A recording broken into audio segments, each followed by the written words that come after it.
Amen. Alléluia. Et sans plus tarder, nous prenons nos Bibles. Psaume chapitre 95, verset 1 à 3. Alléluia. Amen. La Bible me dit ceci. Venez, chantons avec allégresse à l'Éternel. Poussons des cris de joie vers les rochers de notre salut. Allons au-devant de lui avec des louanges. Avec des louanges, faisons retentir des cantiques en son honneur. Car l'Éternel est un grand Dieu. Il est un grand roi au-dessus de tous les dieux. Amen. Internet fera un autre rendez-vous. Je lui dis, madame, est-ce que vous savez que pour avoir ce rendez-vous, j'ai fait au moins 6 mois. Et maintenant, je vais recommencer. Et puis là, on m'a arrêté pour le travail. Elle me dit, mais c'est pas mon problème.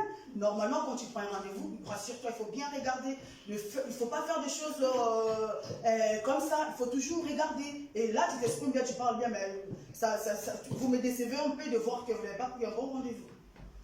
J'ai dit, bon, c'est pas grave. Et je me suis mis de côté à l'entrée de la préfecture. Il y a les gens qui passaient, il y a les gens qui passaient. Alors, il y a une dame qui venait, elle pleurait. Elle a dit, mais non, ça fait 6 mois que j'ai pris mon rendez-vous. Et vous me dites que ce n'est pas un bon rendez-vous. J'ai dit, ah, on a le même cas avec cette dame. Et maintenant, il y a une dame policière qui était devant la porte.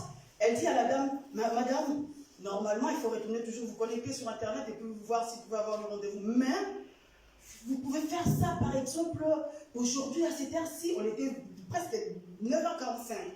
Tu peux essayer de faire. Elle a dit, mais non, je me suis connectée, j'ai même demandé à mes frères et sœurs, plus de 20 personnes se sont connectées. Ils n'ont jamais eu de rendez-vous pour moi. Et j'avais mon téléphone. C'est devant la policière et devant la dame. Il y avait là que les gens qui attendaient leur tour. Et je me suis connectée. Mais ben, je vais essayer, j'ai parlé moi-même. Je vais essayer comme la policière a dit à la dame. J'ai essayé de me connecter. Tout de suite là, je vis, il y a un rendez-vous.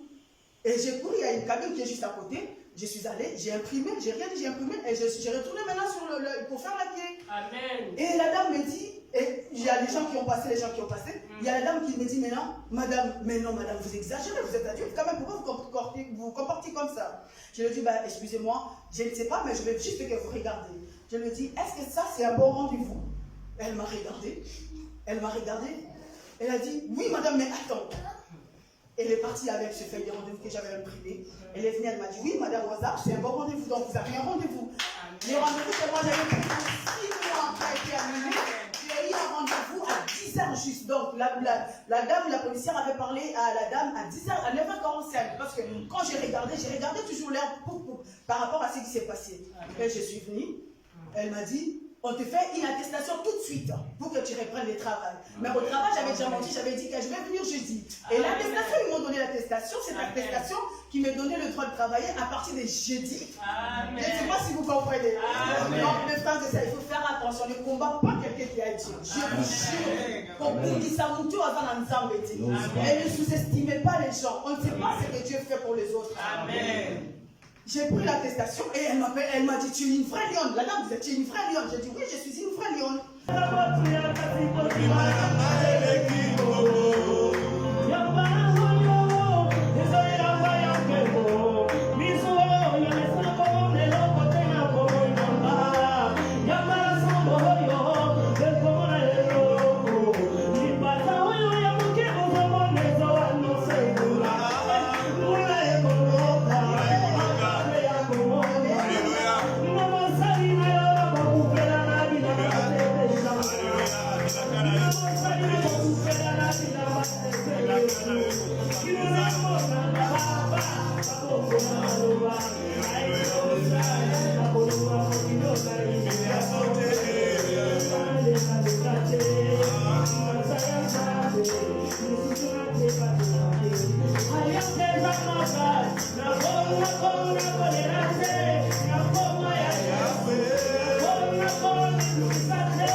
sa parole que lorsqu'on élève ses noms, les maladies tombent.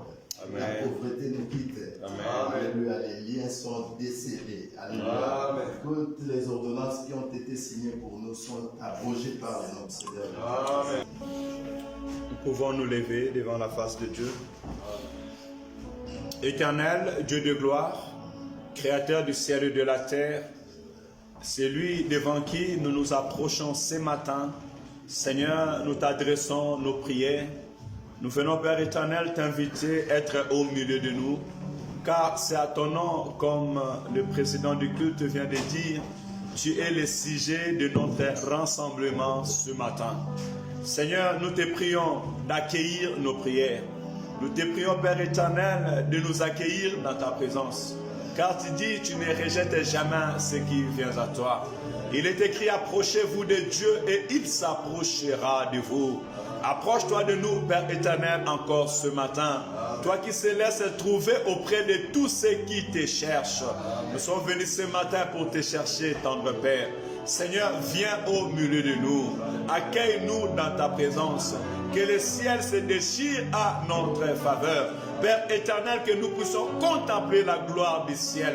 Que nous puissions contempler la gloire que les anges sont en train de contempler en ce moment. Seigneur, laisse que ce matin soit un matin de consolation. Que ce matin, Père éternel, soit un matin de guérison. Que ce matin, mon Seigneur et mon Dieu, soit un matin de restauration. Dans le nom de Jésus-Christ. Oui, nous voulons proclamer la victoire encore ce matin. Papa, dans ta présence, les malades sont guéris. Dans ta présence, ceux qui cherchaient pendant longtemps la solution, on les trouve. Dans ta présence, ce qui était impossible devient possible. Seigneur, bénis ton peuple ce matin. Accompagne-nous, Père éternel. Que nous t'accordons les parfums de bonne odeur. Que nous t'adressons les mots, Père éternel, de notre reconnaissance. Que nos esprits, Père éternel, Seigneur, soient saisis d'une crainte respectueuse à l'éternel. À travers tout ce que tu vas faire au milieu de nous, Père éternel. Bénis les modérateurs, bénis les chantres, bénis la prédication, bénis l'offrande, bénis tout ce que nous allons faire dans ce lieu. Père, nous te rendons des actions de grâce. Demeure au milieu de nous, Père éternel, comme une colonne de feu, au nom du Seigneur Jésus-Christ. Amen. Et ici, David nous recommande, David nous invite à la maison de l'Éternel. Il dit, venez, chantons comme ce matin, nous sommes venus ici pour chanter, pour élever le nom du Seigneur, pour faire agréer notre cœur face au Seigneur, bien-aimé dans le Seigneur. Nous sommes là pour élever le nom du Seigneur. Nous sommes là pour montrer notre gratitude au Seigneur.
vous êtes une vraie lionne. J'ai dit, oui, je suis une vraie lionne.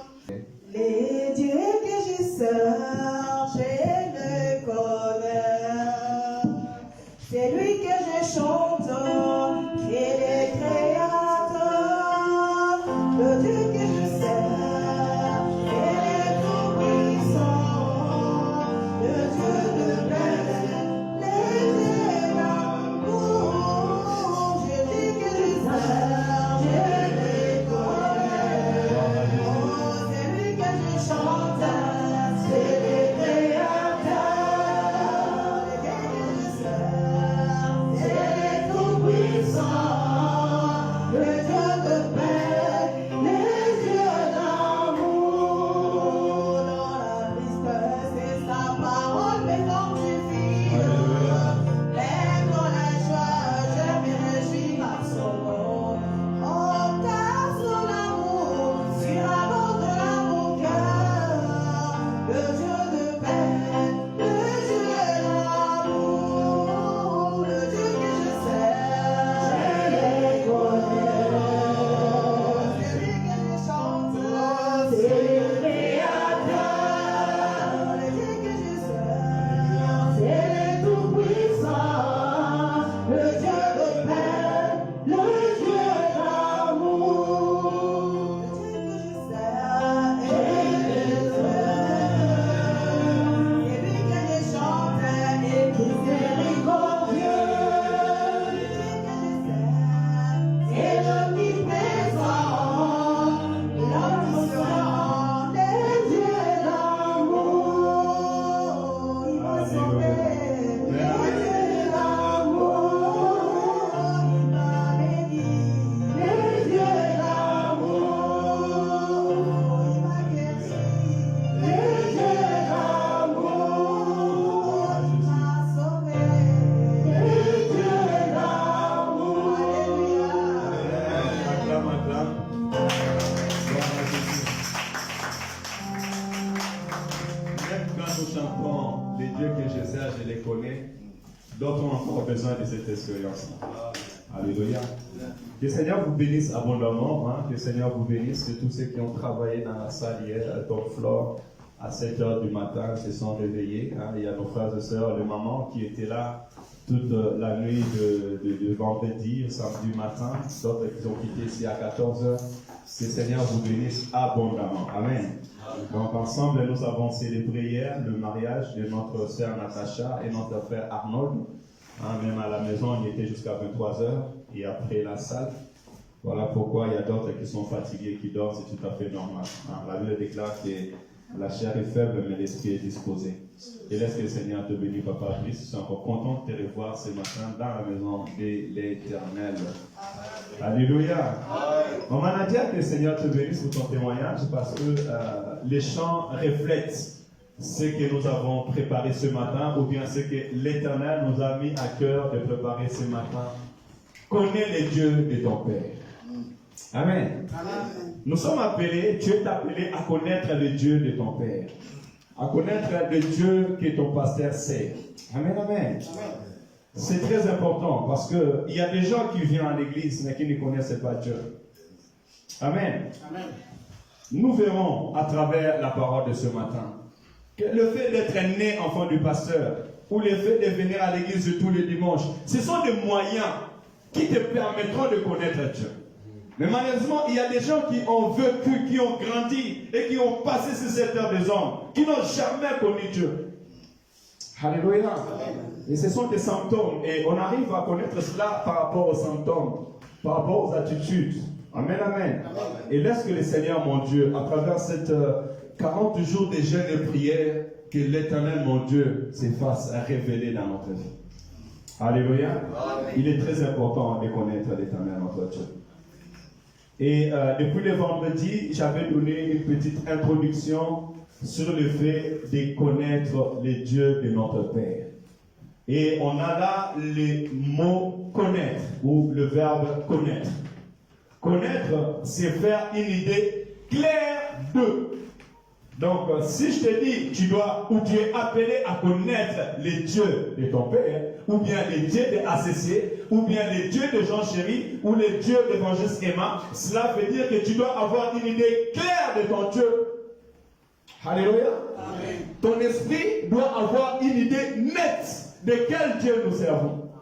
Quel Dieu nous invoquons. Alléluia. Comment est l'Éternel notre Dieu? Gédéon était israélite. Gédéon a grandi en Israël. Mais lorsque la souffrance, les problèmes s'augmentaient, il va dire à l'Éternel, où est le Dieu de nos pères? Nous avons entendu que notre Dieu guérit, notre Dieu délivre. Mais où est ce Dieu-là? Ça veut dire qu'il n'avait pas la connaissance de ce Dieu. Alléluia. Or, nous sommes appelés à avoir une idée claire de l'Éternel notre Dieu. Connaître un fait. Celui qui connaît quelque chose, il a l'exactitude. Maman Nadia, tu peux t'asseoir, assieds-toi. Regardez-moi, s'il te plaît. Tu dois connaître un fait. C'est comme un témoin. Un témoin, on prend un témoin, on cherche un témoin parce qu'il a vécu la chose. Parce que lorsque les problèmes se sont passés, il l'a vécu. Voilà pourquoi des fois on dit ceux qui passent à l'OFPRA ou demandent d'asile, tu dois savoir que ce que tu as vécu, tu ne peux pas l'oublier. On nous pose des questions, on nous amène à gauche et à droite pour réellement connaître si réellement ce que nous disons c'est nous ou c'est vrai. Pourquoi? Parce que c'est dit, c'est ce que moi j'ai vécu, ce n'est pas une histoire. Alléluia. Mais c'est un vécu. Et ce qui est vécu, nous le disons contrairement à ce qui raconte l'histoire. Alléluia. Donc il est très important pour nous aussi que l'Éternel, notre Dieu, nous amène dans ces faits. Et au troisième livre, ça me dit connaître, c'est en avoir l'expérience. Ça, c'est la troisième dimension où nous devons tous ensemble dans l'église y aller. Avoir une expérience avec Dieu. Aujourd'hui, Maman Nadia sait qu'il y a un Dieu. Alléluia. Maman Mireille, à travers son témoignage, elle sait qu'il y a un Dieu. Amen, amen. À travers ce que nous avons vécu avec Dieu, nous savons qu'il y a un Dieu. Alors, nous ne disons pas un Dieu parce qu'on nous rencontre qu'il y a un Dieu. Nous ne témoignons pas un Dieu parce que nous lisons la Bible seulement, il y a un Dieu. La Bible, c'est un moyen qui m'aide à connaître qu'il y a un Dieu. Alléluia. Mais il doit arriver un moment où je dois vivre une expérience avec l'Éternel Dieu pour que mon âme et mon esprit connaissent réellement qu'il y a un Dieu. Alléluia. Voilà pourquoi certains hommes de Dieu dans la Bible ont dit, nous avons entendu parler de toi, mais maintenant nous t'avons vu. Alléluia. C'est dans cette dimension que nous devons aller. Durant ces jours de jeûne et prière, ces 40 jours, laisse que l'Éternel, mon Dieu, t'amène dans cette troisième dimension où tu dois vivre une expérience avec Dieu. Parce que c'est l'expérience avec Dieu qui nous donne l'assurance. Quand je marche, je sais que Dieu est avec moi. Peu importe le vent et marée, je sais que Dieu est avec moi. Tout vent qui va se lever, ça va se taire parce que je sais que l'Éternel est avec moi. Celui qui sait que l'Éternel est avec lui, à travers une expérience, il est chanceux le point. Devant la mort, il sait que la mort s'est somnolée et au bout de somnolence, il va se réveiller. Amen. Devant la maladie, il sait qu'après la maladie, il y a la guérison. Alléluia. Pourquoi? Parce qu'il a une expérience avec Dieu. Amen, amen, amen. Alors ne viens pas seulement prier et partir dire que quand je suis entré à l'église, je suis sorti, cela me suffit. Non, cela ne te suffit pas. Tu as besoin de connaître l'Éternel, le Dieu que nous servons. L'Éternel, le Dieu que nous invoquons. Et tu as besoin que l'Éternel t'amène dans une expérience nouvelle. Alléluia. Ces paroles sont très importantes. Et ces titres, je les lis dans les livres. Et d'ailleurs même, si l'homme de Dieu peut descendre dans les livres de 1 Jean sur l'introduction, j'avais mis dans les livres de 1 Jean. Regardez 1 Jean chapitre 1 verset 1, il dit, ce qui était dès le commencement, ce que nous avons entendu, et ce que nous avons vu de nos yeux, ce que nous avons contemplé et nos mains ont touché concernant la parole de vie. Alléluia. Ça veut dire que ce que les disciples nous ont donné, ce que Pierre a déclaré, ce que Jean a déclaré, ce que l'apôtre Paul a déclaré, cela ne se limite pas seulement sur les Écritures. Mais ce sont des choses qu'ils ont vues. Ce sont des choses qu'ils ont touchées. Ce sont des choses qu'ils ont palpées. Ainsi est la vie d'un enfant de Dieu. Alléluia. C'est ainsi qu'un serviteur de Dieu va grandir. On grandit avec l'Éternel lorsqu'on commence à palper la parole de Dieu. Et la Bible déclare que cette parole fut fait chair. Cela veut dire que tout ce qui est dans la parole, je dois le vivre. Si on me parle de miracle, je vais vivre un miracle. Alléluia. Si on me parle que l'Éternel restaure, ma vie doit être restaurer. Alléluia. Ce n'est pas pour rien que l'apôtre Paul a dit que, qu'est-ce qu'il a dit encore? Il dit, si je vis aujourd'hui, ce n'est plus moi qui vis, mais c'est Christ qui vit en moi. Parce qu'il a palpé ces choses. Lui qui était un meurtrier, il a rencontré l'homme de Jésus, et quelques temps plus tard, il devient apôtre des nations. Amen. Alléluia. Et ça, ce sont des effets. Ce n'est pas l'histoire, c'est les faits. Ce sont des vécus. Et je prie l'Éternel, mon Dieu, ce matin, qui nous amène dans cette dimension de vécu. Alléluia. Que l'Éternel t'amène dans cette dimension de vécu. Serviteur, servant de Dieu, écoutez, la force d'un serviteur, c'est lorsqu'il commence à vivre des expériences avec Dieu. Quand tu vis des expériences avec Dieu, personne ne pourra venir toucher à ta foi. Alléluia. Vous savez, j'ai une très belle histoire avant qu'on commence ici. J'étais avec nos bien-aimés de l'église apostolique qui ont parti et je leur disais que moi je pars. Le Dieu qui m'a appelé, voyant comment les choses qui se passent, non. Moi, je vois un Dieu plus grand. Et là, je ne suis pas encore en train de servir. Je ne veux pas avoir un sommet spirituel. Et parmi les anciens, il a dit, café là, moi, je n'y crois pas. Je pense que quelque chose seulement de moi et puis ça va s'éteindre. Je l'ai regardé, j'ai rigolé dans mon cœur. Je lui ai dit, tu ne connais pas les dieux que je sais. Alléluia. Parce qu'il y a des gens qui parlent. Ils parlent dans les yeux. Ils parlent par rapport à l'œil physique. Mais ce qui est de l'esprit, ils n'ont pas connu l'expérience que tu as connue avec Dieu. Amen. Alléluia. Voilà pourquoi nous appelons l'Éternel. Qu'il puisse appeler son peuple à connaître et avoir une réelle expérience avec Dieu. Et c'est un appel que je fais à tous serviteurs et servants de Dieu. Tu veux rester debout, tu veux rester brillant avec l'Éternel. Ne te limite pas seulement sur les Écritures. Alléluia. Mais demande à l'Éternel, je veux vivre une expérience nouveau avec toi. Alléluia.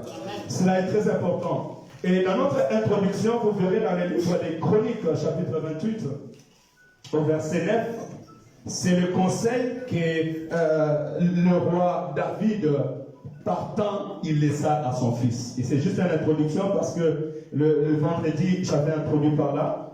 Et nous allons continuer à développer dans un autre livre. Et toi, Salomon, mon fils, connais les dieux de ton père et sers-les d'un cœur dévoué et d'une âme bien disposée. Car l'Éternel sonde tout le cœur et pénètre tous les destins et toutes les pensées. Si tu les cherches, il se laissera trouver par toi. Mais si tu l'abandonnes, il te rejettera pour toujours. Alléluia. Amen. Parole de l'Éternel. L'Éternel a parlé, les hommes sont assis. Amen. Et tu as dit Amen. Que le Seigneur soit loué. J'espère que tu vas te rattraper prochainement. Soyez éveillés. Nous sommes des aigles. Nous vivons avec les yeux spirituels ouverts. Ici, là où je viens de lire, c'est le roi David qui, passant, laisse le trône à Salomon. Salomon a grandi dans la maison du roi David. Salomon a grandi dans la richesse. Il a grandi dans tout ce qu'un père peut préparer pour son fils. Et là, si vous remontez plus haut, vous verrez que David était en train de préparer un temple pour l'Éternel.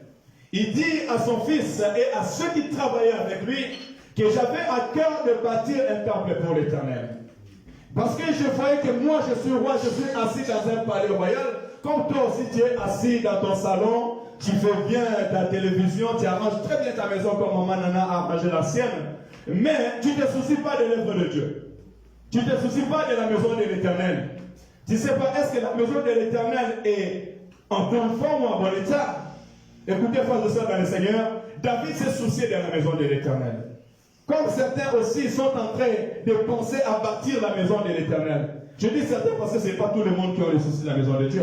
Il y a d'autres personnes qui ont seulement souci de leur manger, de leur boire, de leur habillement. Ils viennent à l'église, ils prient que le Seigneur le bénisse et c'est tout. Mais il y a d'autres encore plus loin, ils se soucient de la maison de l'Éternel, comme des hommes de David. Parce que plusieurs personnes sont passées, plusieurs prophètes sont passés, mais il n'y avait que David qui a eu le cœur de bâtir un temple pour l'Éternel. Dieu ne lui a pas permis. La Bible déclare que David avait rassemblé de l'or. Il a rassemblé de l'argent. Il a acheté une terre à prix d'argent. On voulait lui donner cette terre gratuite. David a dit non, moi je n'offrirai pas à mon Dieu quelque chose de gratuit. Ça doit être quelque chose de précieux. Il a tout rassemblé, il a donné à son fils. Mais ce qui me tombe, il dit mon fils connaît le Dieu de ton père. La réflexion qui est sortie ici le vendredi était que on ne connaît pas Dieu ou bien on ne bâtit pas la maison de Dieu avec de l'argent. On ne bâtit pas la maison de Dieu avec tous nos biens. Ce n'est pas parce que je suis riche, j'ai de l'argent, je vais aller prendre une maison, je vais construire, je vais bâtir une église. Ça y est, c'est bon, je deviens pasteur, je connais Dieu. Non. Alléluia. On bâtit une maison de l'Éternel lorsqu'on connaît Dieu. Et Dieu se révèle auprès de ceux qui le connaissent. Alléluia. Ainsi les conseils de David connaît le Dieu de son père. Mais la question que je vais poser aujourd'hui, comment connaîtrais-je le Dieu de mon père? Qu'est-ce qui a fait que Salomon, qui a grandi avec son père, qui a vécu avec son père, n'a pas connu le Dieu de son père? Alléluia. Je ne vais pas vous insister sur la vie de Salomon, mais vous verrez que plus loin, Salomon va faire plus de 1000 sacrifices, 1000 bœufs. Et les jours que Salomon va consacrer le temple, là, l'Éternel va se dévoiler à Salomon. Et il va dire à Salomon, maintenant, toute personne qui viendra dans ce lieu et qui m'invoquera, je l'écouterai. Alléluia. Cela est très important. Et je suis en train de dire ces choses. Parce qu'avec nous, évangélistes, si tu peux avancer, avec nous avons des types de serviteurs. Alléluia. Ou je dirais des types ou des sortes des enfants de Dieu. Et cela, il faut que dans notre esprit, cela soit ancré. Afin que nous puissions reconnaître ces choses. Les deux types de serviteurs ou les deux sortes de serviteurs de Dieu. Le premier, ce sont ceux qui ne connaissent pas Dieu. Oui, mon frère, oui, ma soeur, tu viens à l'église, c'est bien. Mais tu ne connais pas Dieu. Alléluia. Tu as parlé de lui. C'est comme quelqu'un qui va te rencontrer l'histoire d'un président de la République, l'histoire de Lumumba. Il a entendu parler de lui. Tu as été à l'école. Un peu pas plus. Tu as été à l'école, on t'a appris, mais tu ne l'as jamais connu. Tu n'as jamais vécu avec lui. Alléluia. Tu le connais par le nom, mais en réalité, tu ne le connais pas. Parce que tu peux connaître quelqu'un par son nom, ne te fais pas de lui de le connaître. Non, non. Peut-être tu le vois de loin. Tu sais le localiser, mais tu ne le connais pas. Et il y a plusieurs serviteurs qui sont dans l'assemblée, dans l'église de Dieu, mais qui ne connaissent pas Dieu. Et le deuxième sorte de serviteurs, ceux à qui Dieu se révèle. Alléluia. Amen. Je bien dit. C'est à qui Dieu se révèle. Cela, ça ne devient plus une dimension physique, mais ça devient une dimension spirituelle. Alléluia. Amen. Tu viens à l'église de Dieu, mais l'Éternel ne s'est pas encore révélé dans ta vie. Oh, le jour que l'Éternel s'est révélé dans ma vie, ma parole a changé. Amen. Mon regard a changé. Je pourrais prier pour un cancéreux et le cancer être guéri. Amen. Je pourrais regarder un sorcier en face, dire que ta sorcellerie, tu l'abandonneras. Si tu ne l'abandonnes pas, c'est toi qui mourras. Alléluia. Pourquoi? Parce que j'ai reçu la révélation de l'Éternel. Et c'est dans cette dimension que nous voulons avancer avec l'Éternel Dieu. Alléluia. Amen. Et tu peux commencer à te poser des questions. Où suis-je? Maintenant, là, je suis à l'église, oui. J'écoute la parole de Dieu, oui. Mais où suis-je? Est-ce que je fais de ceux qui ne connaissent pas Dieu? Ou je fais de ceux dont l'Éternel s'est révélé dans leur vie? Amen, amen. Amen. Ce n'est pas que tu n'es pas enfant de Dieu, c'est que tu es enfant de Dieu. Parce que la Bible déclare à tous ceux qui l'ont reçu, à tous ceux qui ont cru en son nom, il leur a donné le pouvoir de devenir enfants de Dieu. Nous sommes tous devenus enfants de Dieu. Alléluia. Amen. Mais maintenant, nous avons besoin que l'Éternel se révèle dans notre vie. Amen, amen. Amen. Est-ce que j'arrive à me faire comprendre? Amen. Et nous prendrons l'exemple dans les livres de Samuel. Samuel chapitre 3. 1 Samuel chapitre 3, et des fois nous descendrons aussi dans 1 Samuel chapitre 2. Et nous allons aller conclure parce que nous sommes en jeûne et prière dans les livres de Daniel pour voir comment est-ce que Daniel, à travers la prière, le Seigneur lui a permis d'en savoir ces choses.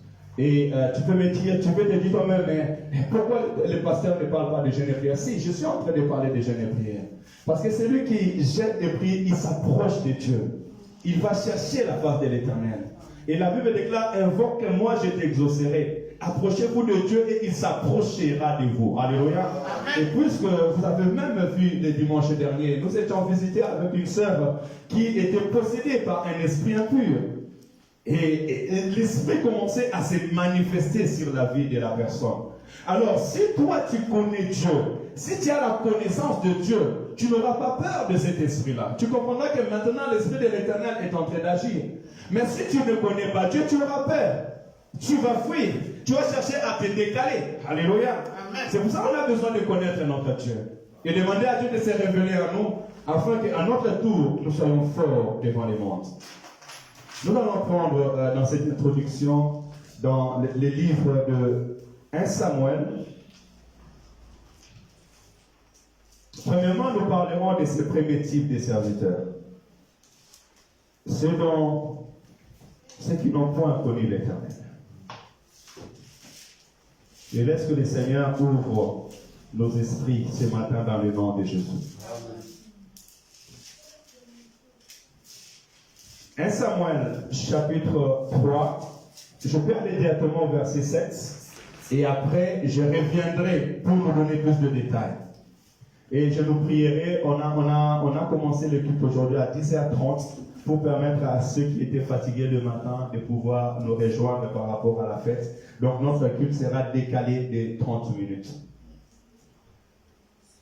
Samuel ne connaissait pas encore l'Éternel. Que le Seigneur vous bénisse. Samuel ne connaissait pas encore l'Éternel.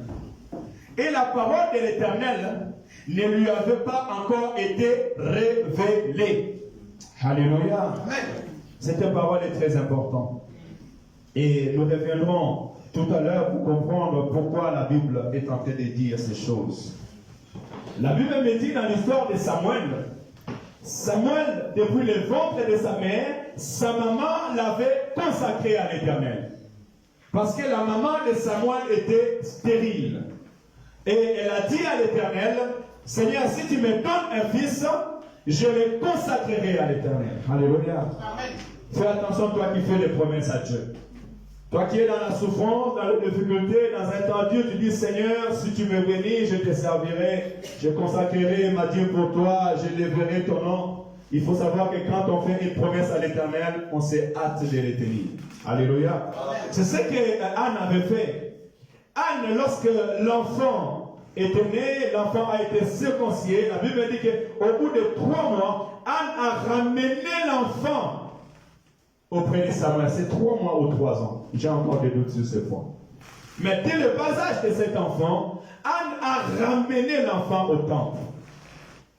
Et l'enfant était consacré à l'Éternel. Samuel a grandi dans le temple. Alléluia. Jour après jour. La Bible me dira tout à l'heure quand vous lirez, vous verrez au verset 1, la Bible dit, le jeune Samuel était au service de l'Éternel devant Élie. C'était l'enfant qui était au service de l'Éternel devant Élie. Comme toi aussi tu sers Dieu, peu importe les capacités que Dieu t'a données, toi aussi tu sers l'Éternel. Mais là où je viens de lire, la Bible me dit, au-delà que Samuel était dans les temples et au service de l'homme de Dieu, Samuel ne connaissait pas encore Dieu. Et la parole de l'Éternel ne lui avait pas encore été révélée. C'est pour ça que j'ai dit tout à l'heure, le fait de venir à l'église tous les jours, le fait de servir Dieu, le fait de connaître le pasteur, le fait de crier, ne veut pas dire que tu connais l'Éternel Dieu. Amen. Alléluia. Amen. Et dans ça, on doit être éveillé dans ça. Parce que si nous ne sommes pas éveillés dans ça, nous irons dans les illusions. Alléluia. Amen. Et nous risquons de vivre dans les illusions. Samuel n'a pas connu l'Éternel. Parce que Dieu ne s'est pas révélé dans sa vie. Pour comprendre que ceux qui connaissent l'Éternel en réalité, ce sont des personnes que l'Éternel se révèle dans leur vie. Alléluia. Amen. Et lorsque l'Éternel va se révéler dans ta vie au nom de Jésus-Christ, à travers ces 40 jours de jeûne et prière, aujourd'hui on est au 10e, au 19e jour, donc il nous laisse 21 jours de jeûne et prière.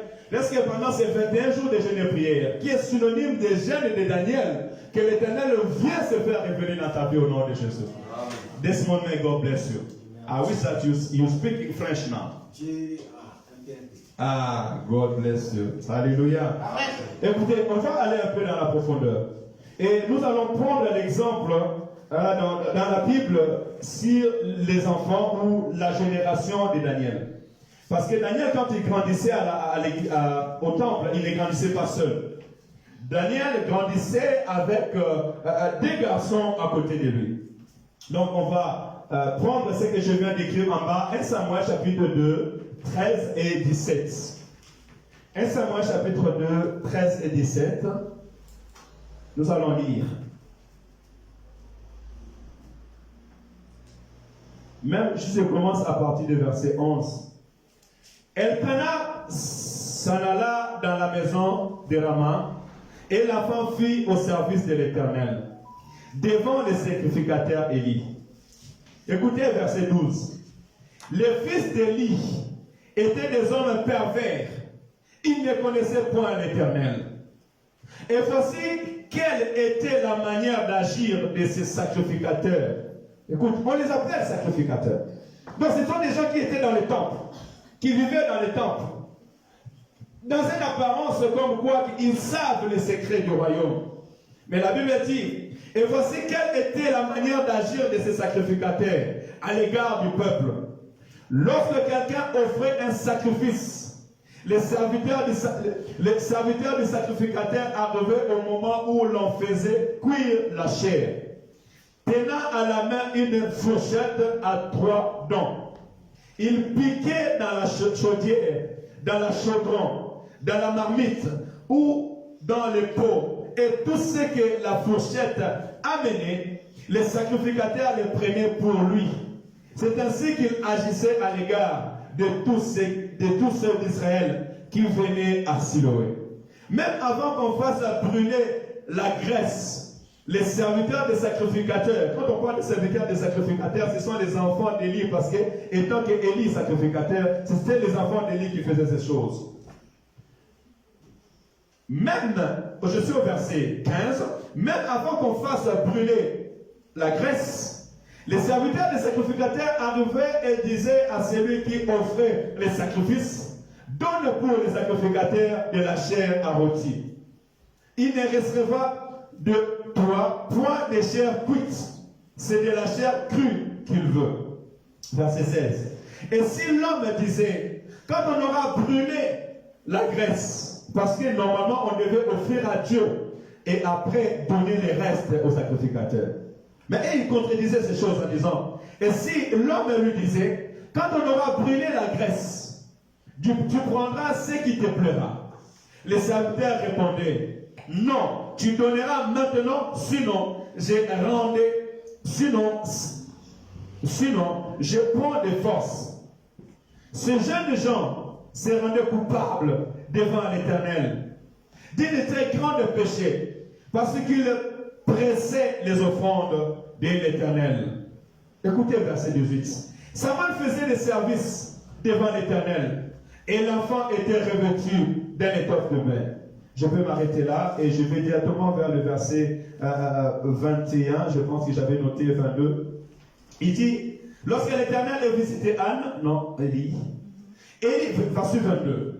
Élie était fort âgé, et il apprit comment ses fils agissaient à l'égard de tout Israël. Femme avec tout Israël, il apprit aussi qu'il couchait avec les femmes qui s'assemblaient à l'entrée de la tente d'assignation. Il leur dit, pourquoi faites-vous de telles choses? Car j'apprends de tout le peuple vos mauvaises actions. Non, mes enfants, ce que j'entends dire n'est pas bon. Vous faites pécher le peuple de l'Éternel. Si un homme pêche contre un autre homme, Dieu le jugera. Mais s'il pêche contre l'Éternel, qui intercédera pour lui? Et il n'écouta point la voix de leur père, car l'Éternel voulait les faire mourir. Alléluia. Quand je viens de lire, je vais les synthétiser pour que nous puissions avancer. Ici, nous voyons que dans les lieux saints où était l'arche de l'Éternel, il y avait les jeunes Samuel qui étaient dans ces lieux. Mais Samuel n'était pas seul, comme toi aussi aujourd'hui tu n'es pas seul. Samuel n'était pas seul dans les temples comme nous aussi nous ne sommes pas seuls. Il y a des serviteurs et des servantes, des filles et des fils du royaume. Ils grandissaient ensemble. Et lorsque les gens venaient au sacrifice, tous ceux qui étaient à côté d'Élie devaient être au service. Alléluia. Comme tous ensemble ici, nous sommes appelés à être au service. Même s'il y a certains qui attendent encore leur temps, mais Dieu t'a déjà appelé. Hein, papa? Tous ceux qui sont là étaient au service ou bien sont appelés au service. Je vois maman passer cette entrée derrière. C'est que la parole l'a touché. Que le Seigneur te bénisse. Alléluia. Amen. Mais regarde ce que la Bible nous montre. La Bible nous dit, que ces enfants qui étaient dans le temple de l'Éternel, ils n'ont jamais connu Dieu. Au verset 12, celui qui veut noter peut les prendre. 1 Samuel chapitre 2, verset 12. Les fils d'Élie étaient des hommes pervers. Ils ne connaissaient point l'Éternel. Voilà pourquoi on peut se poser la question en disant, comment ces personnes qui grandissent dans le temple, leur papa est sacrificateur, mais ils n'ont jamais connu Dieu. Ça, c'est très important de connaître Dieu. Et après, on a vu les symptômes. Parce qu'il y a d'autres choses, nous le verrons par rapport aux symptômes, par rapport aux attitudes, par rapport au comportement, par rapport aux réactions. Nous serons ceux qui ont connu Dieu et ceux qui ne connaissent pas Dieu. Alléluia. Ils ont appelé Jésus-Christ imposteur parce qu'ils ne l'ont jamais connu. Ils n'ont jamais connu qu'il était le Fils de Dieu. Ils n'ont jamais connu qu'il était le Messie qui devait venir sur la terre pour nous sauver. Ils ne l'ont jamais connu. Voilà pourquoi ils l'ont appelé imposteur. Voilà pourquoi on lui a tué sur la croix. Mais ceux qui l'ont connu l'ont appelé Rabouni. Où irons-nous encore? C'est toi qui as la parole de la vie éternelle. Alléluia. Amen. Les fils d'Élie, puisqu'ils n'ont pas connu Dieu, ils commençaient à déshonorer ce qui est sacré. Amen. Alléluia. Aujourd'hui, l'Église déshonore ce qui est sacré. Amen, amen. Amen. Tous sont aventuriers. On parle au pasteur comme si on parle à son ami. Alléluia. Amen. On fait du pointer de doigt. Parce qu'on n'a jamais connu son Dieu. Alléluia. Amen. On entre à l'église de Dieu et on sort comme on veut. On fait ce qu'on nous vient à la tête parce qu'on n'a jamais connu son Dieu. Et parce qu'on n'a jamais même connu Dieu. Alléluia. Amen. Et d'autres traitements, même les serviteurs de Dieu des aventuriers. Pourquoi? Parce qu'ils n'ont jamais connu Dieu. Ils n'ont jamais connu son Dieu. Amen, amen. Amen. C'est ce que les enfants d'Élie commençaient à faire. La Bible déclare que même les viandes des sacrifices, ceux qui étaient destinés à l'Éternel, ils commençaient à les manger, à leur pour vouloir. C'est vrai qu'un sacrificateur mangeait dans les sacrifices, mais il fallait d'abord donner à l'Éternel, sacrifier à l'Éternel, et le reste, vous mangerez. Mais ils disaient, non, nous on va prendre la viande crue. C'est-à-dire que c'est nous qui venons imposer la loi. Tu viens dans le temple de l'Éternel et tu veux imposer ta loi. Alléluia. Amen. Donc toi tu ne vas pas marcher selon Dieu, mais Dieu va marcher selon toi, selon tes pensées. Non, c'est parce que tu n'as jamais connu l'Éternel. Parce que ceux qui ont connu l'Éternel, la parole déclare marcher selon l'Esprit. Alléluia. Amen. Alléluia. Amen. Et vous verrez, la Bible déclare qu'ils ont commis tellement d'abominations. Et ils commençaient même à prendre les femmes qui venaient au sacrifice auprès de l'Église. Alléluia. Qu'est-ce que nous n'avons pas vécu? Qu'est-ce que nous n'avons pas entendu? Alléluia. Amen. Un pasteur qui a 5-6 femmes dans l'église, qui va enceinter 2 ou 3, 4 en même temps. C'est parce qu'ils n'ont jamais connu Dieu. L'Éternel dit, tu imposeras les mains, il commence à imposer leurs pieds. Et encore les peuples. Moi je dis tous ces peuples qui vont auprès de ces choses sont des esclaves. Parce que n'oubliez pas, il y a des ceux qui sont dans la servitude. La Bible déclare qu'il nous a délivrés de la puissance des ténèbres. Alléluia. Il nous a rendus libres. Ne vous rendez pas esclaves d'un esprit quand l'esprit vous a déjà libéré. Amen. Alléluia. Amen. La parole de Dieu est claire. La vie avec Dieu est claire. Je ne suis esclave de personne. Je suis esclave de l'évangile. Je suis esclave de mon Dieu. Quand les choses vont bien, je dis les choses ne vont bien. Quand les choses ne vont pas bien, je dis les choses ne vont pas bien. Alléluia. Amen. J'ai cette liberté d'esprit parce que je sais le Dieu que je sers et le Dieu que je vais suivre. Quand les choses ne vont pas bien, tu n'es pas content, mais tu restes. Alléluia. Amen. Qu'est-ce qui te retient? Si là où il n'y a pas la vérité, dis qu'il n'y a pas la vérité. Alléluia. Amen. Là où tu vois que Jésus n'est pas là, dis que Jésus n'est pas là. Mais tu dois entrer dans la connaissance de l'Éternel, ton Dieu. Et je prie l'Éternel qui nous préserve de ses serviteurs. Amen, amen. Amen. On peut parler aujourd'hui même des enfants, comment tu appelles ça, des enfants d'Élie qui commençaient à pratiquer même l'abomination, mais aussi au peuple. Ces femmes qui venaient, ces femmes qui étaient là, ne savaient-ils pas qu'ils venaient dans les sacrifices, dans les lieux des sacrifices, pour faire les sacrifices? Alléluia. Amen. Peuple de Dieu, nous avons besoin de connaître notre Dieu. Amen. Et voyez-vous, on peut l'étaler, on peut les comprendre, mais je sais que l'Esprit de Dieu nous fait comprendre ces choses. Amen. Ceux qui ont reçu les révélations de l'Éternel Dieu, ils ne pourront pas déshonorer Dieu. Amen, amen. Ils ne pourront pas se laisser entraîner dans des choses qui déshonorent l'Éternel. Ils ne vont pas fouler au pied la grâce de l'Éternel. Les fils d'Élie foulaient au pied la grâce de l'Éternel. Les fils d'Élie n'obéissaient pas à l'Éternel. Et leur père les a repris. Et même les réprimandes de leur père est passé inaperçues dans leurs oreilles. Pas de considération. Homme de Dieu, celui qui n'a pas de considération, il n'a pas connu ton Dieu. Amen. Car celui qui connaît ton Dieu aura de la considération. Amen. Vous savez, quand je parle avec mon manager, je l'ai dit toujours, mais si tout le monde était comme toi, mais je serais en paix, je servirais Dieu dans la paix. Alléluia. Amen. Pourquoi? Parce que tu sens la considération.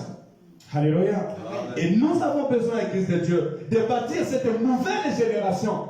Amen, amen. Amen. Une génération de ceux qui ont connu Dieu. Et une génération de ceux qui ont connu Dieu ne vont pas venir faire du temple de Dieu leur bon vouloir.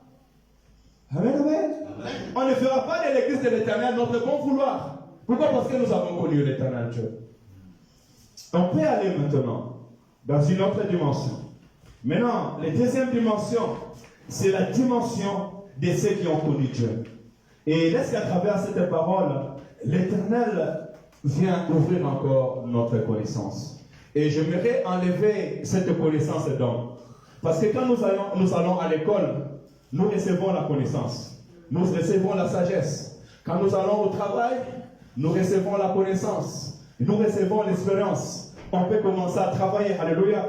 Ça, c'est selon le monde. Mais selon Dieu, écoutez, selon Dieu, c'est tout à fait contraire. On apprend à l'église. On pratique à l'église. Mais même Jésus-Christ dira à ses disciples, c'est vrai que vous avez marché avec moi pendant 3 ans. C'est vrai que vous m'avez vu faire. C'est vrai que je vous ai ordonné. Mais avant que vous allez en mission, il leur a dit, restez ici. Jusqu'à ce que vous serez visités. Jusqu'à ce que je vais me faire révéler en vous, en disant, jusqu'à ce que vous recevrez le Saint-Esprit. Ce que le Père a annoncé, ce que je vous ai annoncé, ce que le Père a dit. Et après, vous serez mes disciples. Ça veut dire que les disciples avaient besoin de recevoir une certaine force, une certaine puissance. Les disciples devaient recevoir une certaine révélation avant d'aller et servir l'Éternel notre Dieu. Amen, amen. Amen. Dans le livre toujours de 1 Samuel, chapitre 3, verset 21, je suis passé plus haut pour redescendre et décortiquer ce que la Bible a voulu dire tout haut. Dans 1 Samuel, chapitre 3, verset 21, la parole me dit ces choses. L'Éternel continua à apparaître dans Silo, car l'Éternel s'est révélé à Samuel dans Silo, et par la parole de l'Éternel. Alléluia. Amen. Le deuxième type de serviteur, c'est à qui l'Éternel vient se faire révéler. Quand Dieu veut t'utiliser puissamment, l'Éternel vient se faire révéler en toi. Ça veut dire que Dieu vient te visiter. Alléluia. Amen. Moïse était israélite. Il a grandi dans la maison de Lévi. Avant même que Dieu dise que les Lévis me serviront, Dieu avait déjà choisi un enfant dans la famille de Lévi pour les servir. Je veux dire à quelqu'un que l'Éternel te connaît avant même que tu aies la connaissance de la parole. Et l'Éternel t'avait déjà choisi bien avant. Alléluia. Et maintenant, c'est le temps d'entrer dans la pensée de Dieu. La Bible dit que Moïse était sorti du royaume d'Égypte. Il est parti en homme libre. Et sachez que l'Éternel utilise des hommes libres et des femmes libres. L'Éternel n'utilise pas des esclaves. Amen, amen. Amen. L'Éternel n'utilise pas des esclaves. L'Éternel utilise des hommes libres et des femmes libres. Voilà pourquoi avant d'entrer dans les services de l'Éternel, tu as réellement besoin d'être affranchi. Et je peux nous dire, il y a des personnes ici à l'église, ils ont besoin de passer par la délivrance.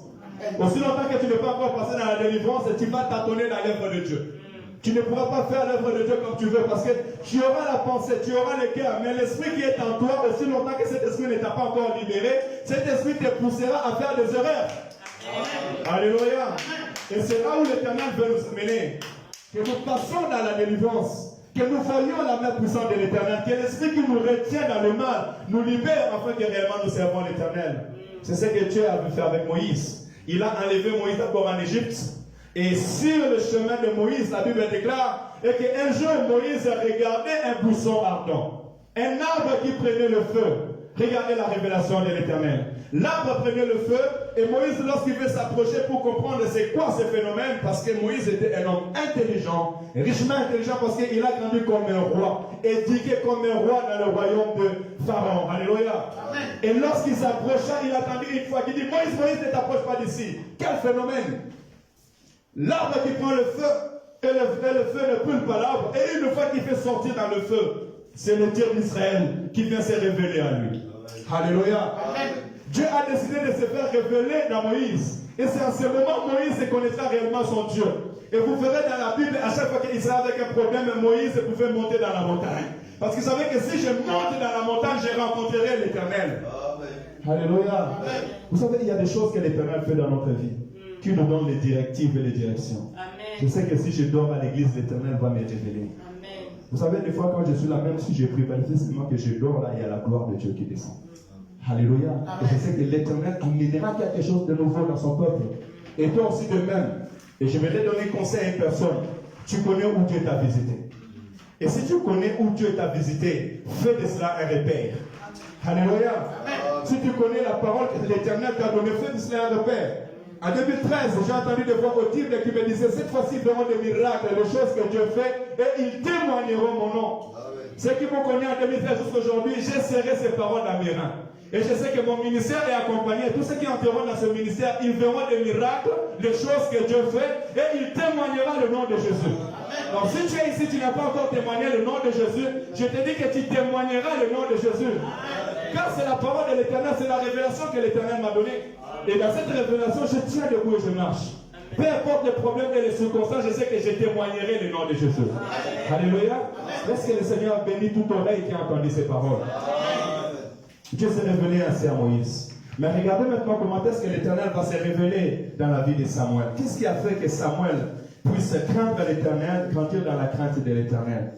Dans 1 Samuel chapitre 3, chapitre 3, du verset 3 au verset 10, la Bible me dit ces choses. La lampe, je vais aller un peu plus loin pour que nous comprenions cette époque, ce qui s'est passé. À partir du verset 1, la Bible dit, le jeune Samuel était au service de l'Éternel devant Élie. La parole de l'Éternel était rare en ces temps-là. Dis avec moi, la parole de l'Éternel était rare en ces temps-là. La parole de l'Éternel était rare en ces temps-là. Les visions n'étaient pas fréquentes. En ce même temps, Élie qui commençait à avoir les yeux troublés et ne pouvait plus voir, était couché à sa place. La lampe de Dieu n'était pas encore éteinte. Et Samuel était couché dans le temple de l'Éternel, où était l'arche de Dieu. Alléluia. Amen. Oh, la Bible déclare, hein, je répète. Hein. Et Samuel était couché dans le temple de l'Éternel. Toi qui prends seulement ton confort à dormir dans ton lit, dans ta chambre, apprends à laisser ton lit venir dormir à l'église. Il y a de la gloire quand tu dors dans le temple de l'Éternel. Écoutez, alors l'Éternel appela Samuel. Il répondit, me voici. Et il courut vers Élie et dit, me voici. Car tu n'as pas... Pardon, je réponds, je pense que j'ai sauté une chose. Verset 2.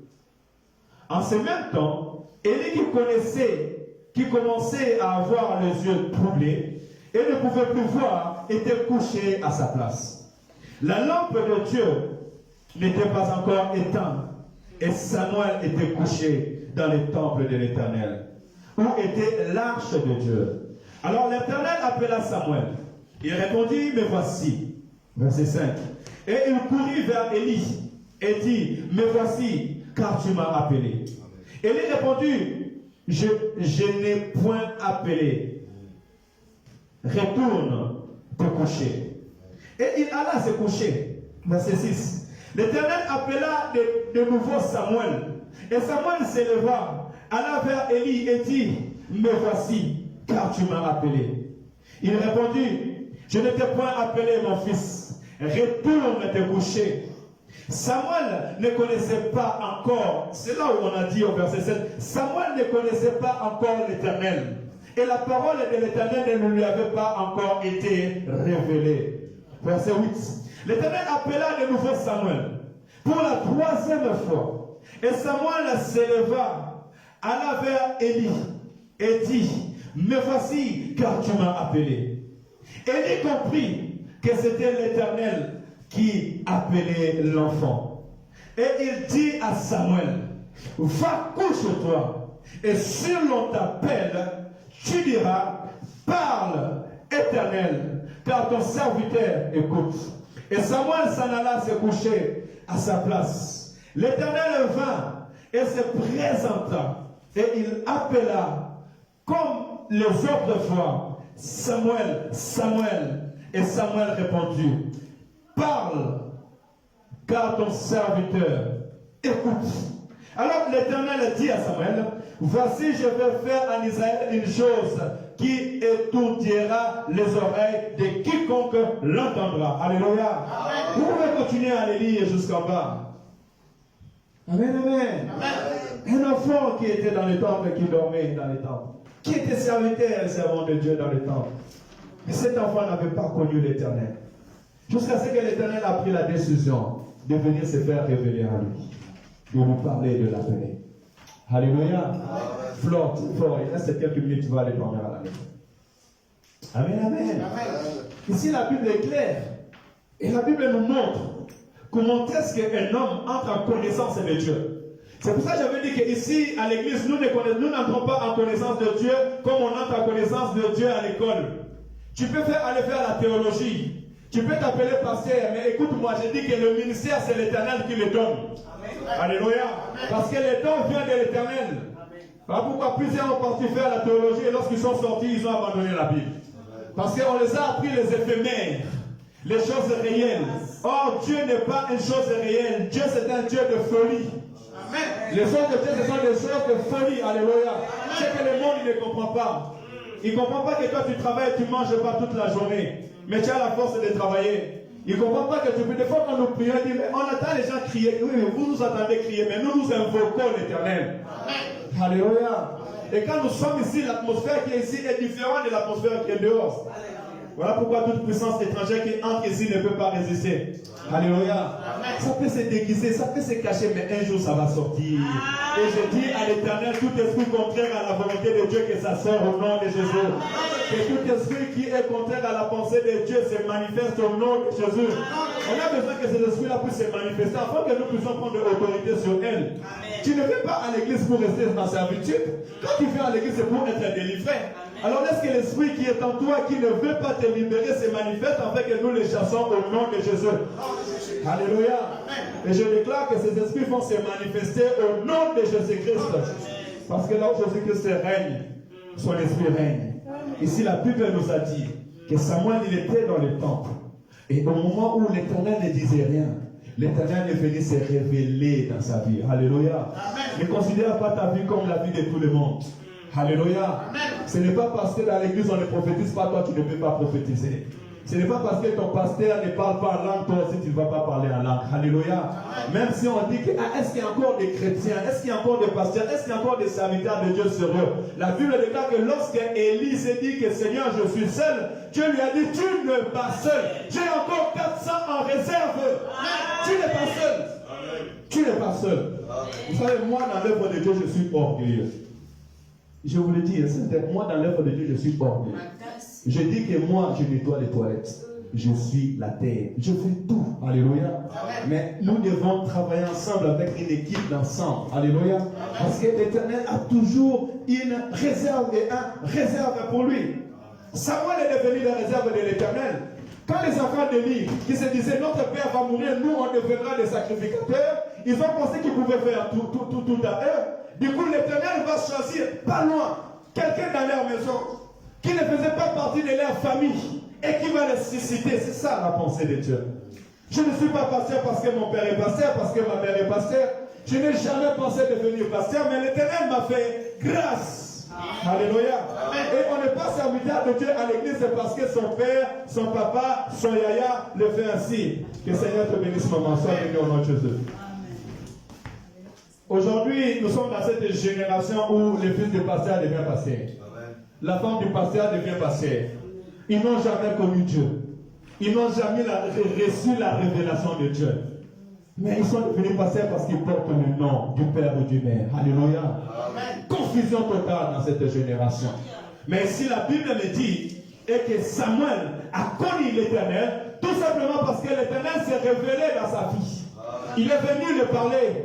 Il a entendu la voix de l'Éternel. C'est dans cette chemin que je vais t'amener, frère dans le Seigneur. Donc, n'était bon de pas de servir. N'était bon de pas de chanter. N'était bon de pas de modérer. N'était bon de pas de prier. Mais il est venu le temps où le ciel doit être ouvert à ta face. Alléluia. Il est arrivé le temps où l'Éternel doit se révéler dans notre vie. Que l'Éternel se révèle dans ta vie. Que l'Éternel t'appelle dans le vent audible. Alléluia. Entre dans ta chambre, cherche la face de l'Éternel. Je cherche la face de l'Éternel. Et que l'Éternel se révèle dans ta vie. C'est ainsi que l'Éternel forme ses serviteurs. Pierre a vu Jésus-Christ marcher sur les eaux. Alléluia. Et il a dit, tu es Dieu. Il a dit, mais Seigneur, si c'est toi, laisse-moi marcher aussi sur ces eaux. Il a dit, viens. Et Pierre a commencé à marcher sur les eaux. Et toi, tu vas venir dire à Pierre que Jésus-Christ n'est pas Dieu. On a dit à Pierre qu'il est sorti du tombeau. Il s'est rappelé que le troisième jour, il devait sortir du tombeau. Pierre va courir, aller, il va voir le tombeau vite. Alléluia. Amen. Alléluia. Il va voir le tombeau vite. Pierre en prison, il va invoquer l'Éternel en chantant. Lorsque l'Éternel descend, il ouvre les chaînes et Pierre sort du tombeau. Et tu vas dire à Pierre que Pierre n'a jamais connu Dieu. Alléluia. Alléluia. C'est pour ceux qui ont vu la main de l'Éternel. Ceux-là ont connu l'Éternel. Alléluia. C'est ça notre orgueil. Notre orgueil ne se repose pas dans les paroles, ni dans l'argent, ni dans la beauté, ni dans la grandeur, mais dans ce que nous avons reçu avec l'Éternel. C'est ça qui fait notre force. Voilà pourquoi l'apôtre Paul dira, qui me séparera de l'amour de Dieu? Alléluia. Si tu penses me séparer de l'amour de Dieu, tu passes ton temps inutile. Dieu ne me sépare jamais de l'amour de Dieu. Parce que nous avons appris à servir Dieu dans la pauvreté. Alléluia. Dans le manque et dans la joie. Nous servons l'Éternel. Et c'est ainsi que l'Éternel veut susciter une nation nouvelle dans ce pays. Alléluia. Et que dans la vie de cet Éternel, l'Éternel suscite une nation nouvelle, une génération nouvelle. Et je vais dire à quelqu'un, tu es heureux d'écouter ces paroles. Estimons-nous heureux d'écouter ces paroles de la vie. Parce que l'Éternel veut se révéler dans notre vie. Et à chaque fois que l'Éternel veut parler, c'est qu'il veut faire quelque chose. Alléluia. Et d'ailleurs, il est en train de le faire. Il est en train de le faire. Alléluia. Nous sommes en train de vivre le miracle de Dieu. L'Éternel est en train de nous visiter puissamment. Pour notre papa Thierry, l'Éternel nous visite puissamment, bien-aimé. Peut-être tu attends seulement, tu n'as pas été dans la salle de réanimation, tu n'as pas été, tu n'as pas vu. C'est qu'ils l'ont vu. Au premier jour, j'étais avec la sœur Dorcas et maman Mireille, nous avons. Moi, j'étais même resté dans la voiture. Mais quand maman Mireille est revenue dans la voiture, quand je l'ai vue, elle était sous le choc. Sous le choc. Et les médecins diraient, on ne sait pas. Ils ont donné comme 6 mois. Peut-être 6 mois est resté. Est-ce qu'on a fait 6 mois? On n'a même pas compté 31 jours. Alléluia. Est-ce qu'on peut acclamer l'Éternel Dieu? Alléluia. Et je me rappelle encore, et je vais dire à quelqu'un de vivre dans la révélation. Lorsqu'on parlait avec l'évangéliste, j'ai dit non, le Seigneur veut nous amener dans une révélation. Des fois, il y a des choses qui arrivent dans notre vie, nous pensons que c'est des fantômes. Voilà pourquoi si tu lis la parole de Dieu, garde la parole de Dieu, et lorsque l'Éternel te révèle la parole de l'Éternel, prends-le. Je disais à l'évangéliste, dans la nuit, les disciples partaient dans le barque, et ils ont vu un homme marcher sur le eau. Ils se sont dit, celui-là, c'est un fantôme. Parce que Dieu peut devenir un fantôme dans notre vie. Il peut se faire manifester comme un fantôme.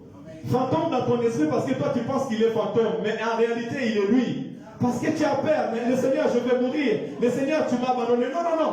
Il veut tout simplement t'amener dans cette dimension pour te montrer qu'il est Dieu. C'est là où j'avais vu Maman Mireille. J'avais compris que l'Éternel l'a amené dans cette dimension pour lui montrer qu'il est l'Éternel. Il est l'Éternel Dieu. Le Dieu qui est supérieur à toutes les limitations des hommes. L'homme est limité, l'homme ne peut pas marcher sur les eaux, mais Jésus-Christ n'est pas limité. Voilà pourquoi il peut marcher sur les eaux. Alléluia. Et Dieu s'est révélé dans sa vie. Aujourd'hui, tu ne peux pas dire à Maman Mireille que Dieu n'existe pas. Tu ne peux pas enlever sa foi. Tu ne peux pas la dire que là-bas dans ton église, Dieu n'est pas là. Non, elle te coupera direct. Non pas parce que le pasteur l'a dit, mais parce que l'Éternel s'est révélé. Alléluia. Et c'est dans cette dimension que nous voulons être. Et moi, je conseille tout un chacun de nous. Nous servons l'Éternel Dieu. Nous ne servons pas les hommes.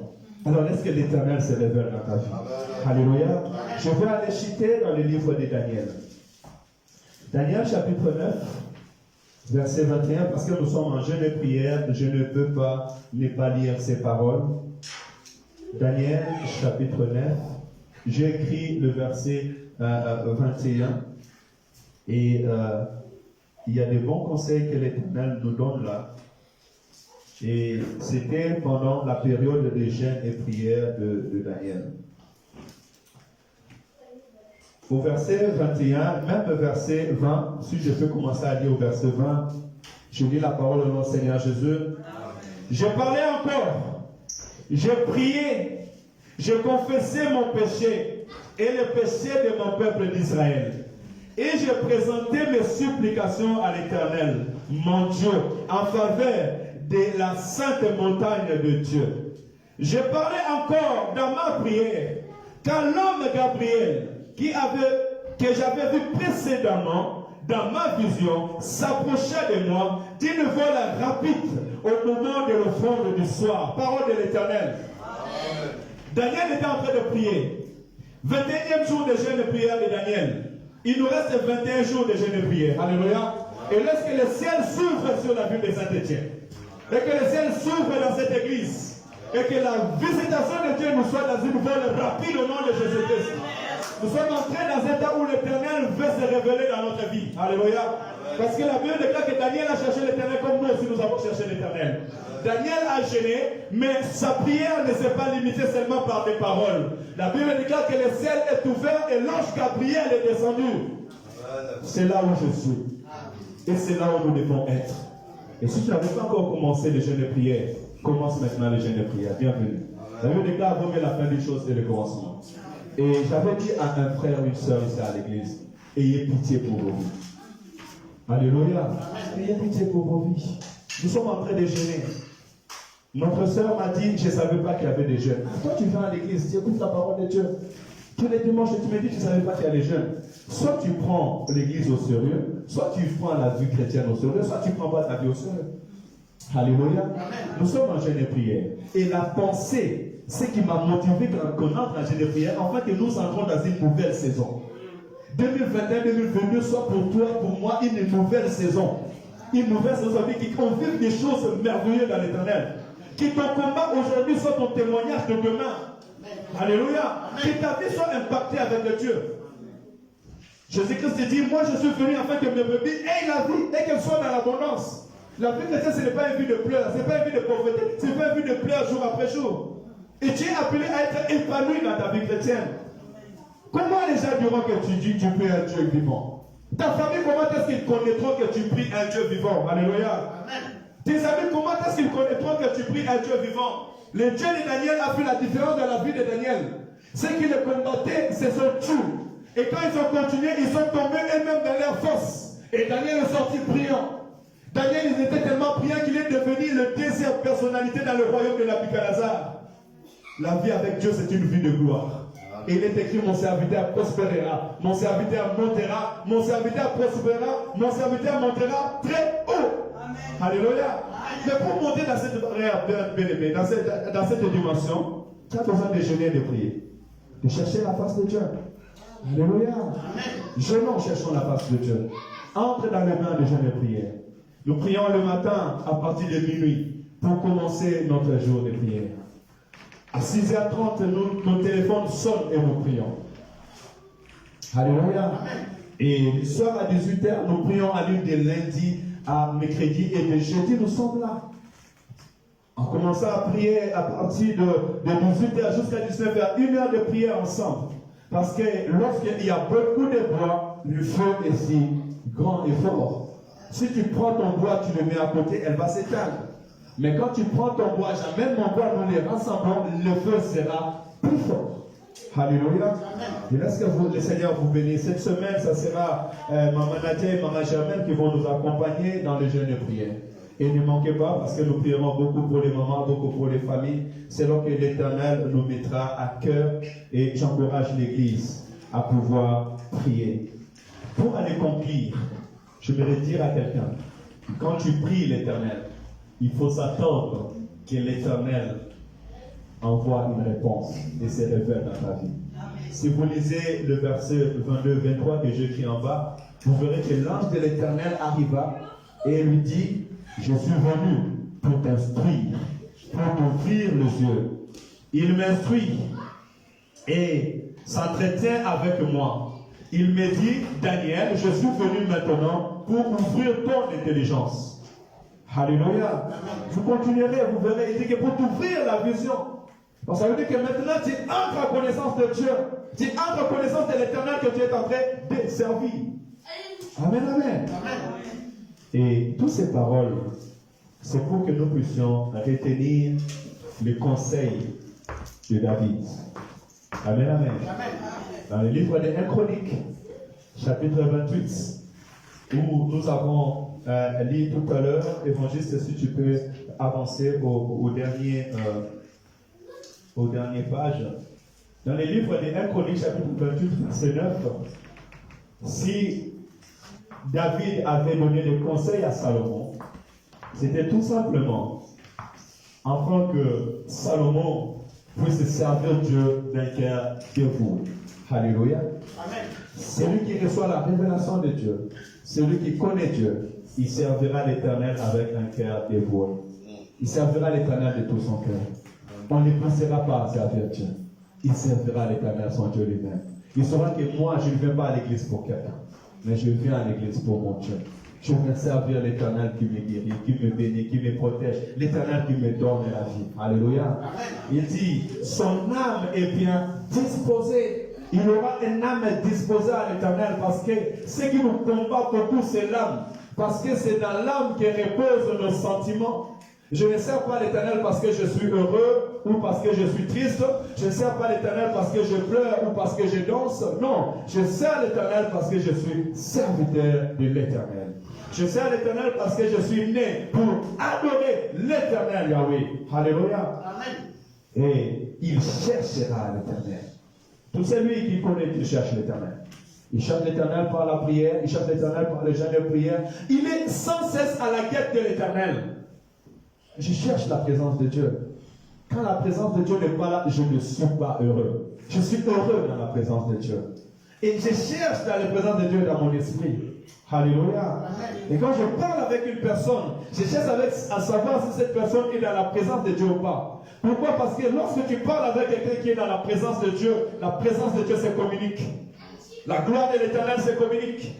La Bible déclare, lorsque Élisabeth est arrivée devant Marie, les enfants qui étaient dans leur ventre, ils bougèrent parce que l'Esprit de l'Éternel est avec eux. Amen, serviteur, servant de Dieu. C'est comme si nous cherchons la face de l'Éternel. Amen, amen. Est-ce que le Seigneur, mon Dieu, nous bénisse abondamment? L'Éternel bénisse ses paroles. Est-ce qu'on peut s'élever pour prier? Alléluia, gloire à Jésus. Acclamation à l'Éternel. Acclamation à l'Éternel. Alléluia, gloire à Jésus. Nous allons directement prier. Tu vas dire à Dieu merci pour cette parole parce que c'est une révélation. Et la révélation de la parole permet à nos esprits d'être éveillés. Et je crois désormais tu ne serviras pas Dieu comme tu le servais avant. Désormais tu ne te reposeras pas par tes connaissances, mais maintenant tu vas aller chercher plus loin la révélation de l'Éternel. Et tu diras à Dieu de se révéler dans ta vie. Est-ce que tu peux bénir l'Éternel et dire à Dieu merci pour sa parole? Alléluia. Éternel, Dieu de gloire, le Dieu de l'Assemblée a cessé, notre Seigneur et notre Dieu. Père, je voudrais te dire merci pour ta parole. Merci Père éternel, Seigneur, pour ton instruction. Merci Père éternel, Seigneur, pour la vie que tu nous accordes encore ce matin. Mon âme te bénit, mon âme te loue, mon âme t'adore, Père éternel, mon Seigneur et mon Dieu. Le Dieu de la Bible, le Dieu que j'ai connu, le Dieu qui s'est laissé révéler dans ma vie, le Dieu d'Abraham, d'Isaac et de Jacob, le Dieu de cette assemblée. Père, nous te célébrons. Nous te disons merci, Père éternel, car tu nous as accordé la connaissance encore ce soir. Tu nous as montré le chemin dont tu nous as amenés, où tu nous as pris, et pourquoi tu as fait la différence au milieu de ton peuple. Seigneur, mon âme te bénit. Seigneur, mon âme te loue. Seigneur, mon âme t'adore, parce que tu es l'éternel Yahweh. Sois glorifié pour ta parole. Merci pour la révélation de ta parole. Merci pour ce peuple qui est béni ce matin. Merci pour ton serviteur qui est béni ce matin. Merci pour ta servante qui est bénie ce matin. Nous te célébrons. Nous te glorifions au nom de Jésus. Bien-aimé dans le Seigneur, maintenant tu vas prier pour ta vie chrétienne. Tu vas prier pour ton service au sein de l'Assemblée de Dieu. Dis à l'Éternel que tu veux qu'il te fasse un révéler dans ta vie. Dis à l'Éternel qu'il puisse te visiter comme il a visité Saoul dans le chemin de Damas. Qu'il te visite comme il a visité Samuel dans les temples. Dis Éternel, je ne veux pas te servir seulement sans que je puisse te connaître. Je veux te connaître afin de mieux te servir, afin de bien te servir, afin de te chercher encore. Prie pour ta vie au nom de Jésus. Alléluia.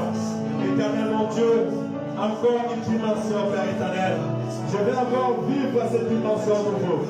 Que le vent de l'esprit souffle encore sur ma vie, Père éternel. Amène-moi encore, Père éternel, dans les dimensions surnaturelles. Papa, je vais vivre encore des expériences surnaturelles. Je vais écouter encore ta voix, ô Père éternel.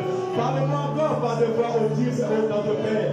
Révèle-moi encore des choses cachées, ô éternel de gloire. Il est écrit, mon fils connaît les dieux de ton Père. Seigneur, je veux te connaître. Seigneur, je veux te connaître encore davantage.